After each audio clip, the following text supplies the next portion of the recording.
بسم اللہ الرحمن الرحیم۔ اللہم صلی علی محمد آلہ واصحابہ وسلم۔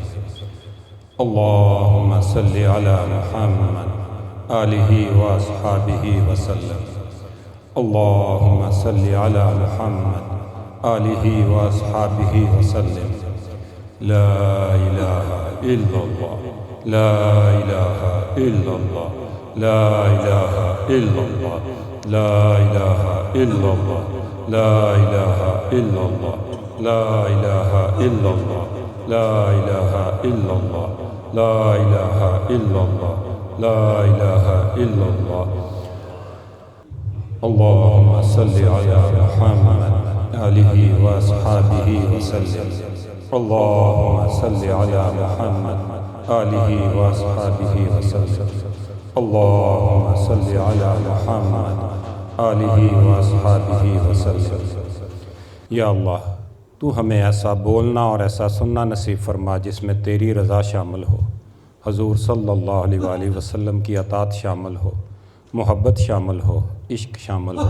اور یا اللہ اس پہ عمل کرنا ہمارے لیے آسان فرما دے۔ انسان سفر کرتا ہے، اس کی زندگی ایک سفر ہے۔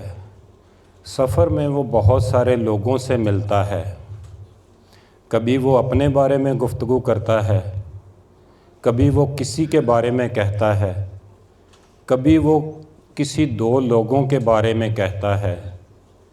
کبھی وہ تذکرہ کرتا ہے، کبھی وہ ایسی باتیں کرتا ہے جو کچھ اور لوگوں کے بارے میں ہوتی ہیں۔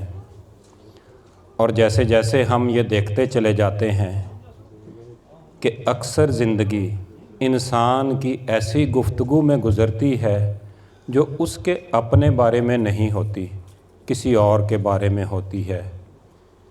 پھر جب ہم غور کرتے ہیں کہ انسان کوئی بھی بات کرتا ہے تو وہ بات اثر کرتی ہے، وہ بات احساس پیدا کرتی ہے، وہ بات کچھ نہ کچھ ایسے اثرات چھوڑتی ہے۔ پھر جب ہم بات کرتے ہیں، معراج کی بات کرتے ہیں، تو معراج کا ایک تحفہ یہ بھی ہے کہ جو لوگ دوسروں کے دلوں کو جوڑتے ہیں، دوسروں کے اندر محبت پیدا کرتے ہیں، ان کے لیے بغیر حساب کے جنت ہے۔ اب جب ہم اپنی زندگی کو غور کرتے ہیں، آج کل کے دور میں غور کرتے ہیں، ہم بات کرتے ہیں، ہم اکثر یہ کہتے ہیں کہ میں تمہیں یہ بات تو نہیں بتانا چاہتا، اگر میں تجھے بتا دوں تو شاید تمہارا تعلق خراب ہو جائے۔ پھر ہم کبھی کبھی ایسے باتیں کرتے ہوئے کرنا بھی چاہ رہے ہوتے ہیں، لیکن ہمیں یہ بھی احساس ہو رہا ہوتا ہے کہ اس سے تعلقات خراب ہو جائیں گے، اور پھر کبھی کبھی ہم بات کرنے کے بعد کہتے ہیں میرا یہ مطلب تو نہیں تھا۔ لیکن جیسے جیسے ہم غور کرتے چلے جاتے ہیں، کیا ہم ایسے ہیں کہ ہمیں بغیر حساب کے جنت مل سکے؟ اور اگر ہم معراج کے اس تحفے کی طرف دیکھتے ہیں تو ہم کیا اپنی زندگیوں میں اگر دیکھنا چاہیں،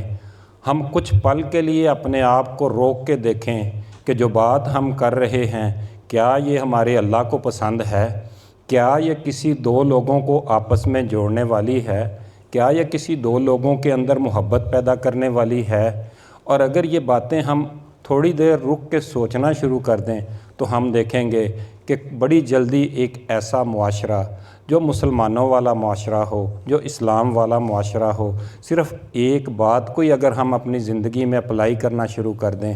کہ ہماری باتوں سے کسی کے پاس دوری نہ ہو، ہماری بات سے کوئی دو لوگ جدا نہ ہو جائیں، ہماری بات سننے کے بعد کسی کا کسی دوسرے کے دماغ میں کوئی ایسا نیگیٹو خیال نہ پیدا ہو جائے، اگر ہم صرف ایک معراج کی اس بات کو ہی دیکھ لیں تو ہماری زندگیاں پتہ نہیں کتنی خوبصورت ہوتی چلی جائیں، اور ہم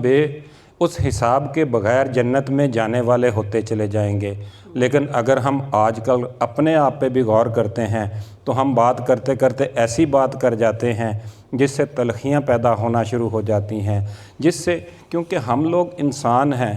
ہم سے اکثر غلطیاں ہوتی رہتی ہیں، اور ہم ان غلطیوں کو بعض دفعہ کسی نہ کسی کو اس غلطی کا پتہ چل جاتا ہے، اور وہ غلطی کسی ایسی جگہ پہ اظہار ہو جائے جس سے دوریاں پیدا ہونا شروع ہو جائیں، تو پھر جو حضور صلی اللہ علیہ وآلہ وسلم سے ہمیں یہ تحفہ ملا ہوا ہے، یہ معراج کا تحفہ ملا ہوا ہے، جو دلوں کا جوڑنے والوں کا تحفہ ملا ہوا ہے، تو کیوں نہ ہم اپنے آپ کو روکیں، اپنی باتوں کو روکیں، اس بات کو روکنے سے پہلے اس میں یہ فلٹر لگائیں کہ ہماری بات سے کوئی تلخی تو نہیں پیدا ہو رہی، کوئی خاندان تو نہیں ٹوٹ رہا، کوئی دوستی تو نہیں ٹوٹ رہی، کوئی مسلمان کے خلاف تو نہیں ہو رہا۔ اور اگر یہ بات ہمیں سمجھ آتی چلی جائے تو پھر ہمیں یہ معراج کا ایک تحفہ ہی ہماری زندگیاں بدلنے کے لیے بڑا ہے، جبکہ حضور صلی اللہ علیہ وآلہ وسلم کی تو ہر سنت ہی ایسی ہے، کسی بھی ایک سنت پہ لے لو، زندگی بدلتی چلی جاتی ہے، معاشرہ بدلتا چلا جاتا ہے، لیکن بات تو اپنانے کی ہے۔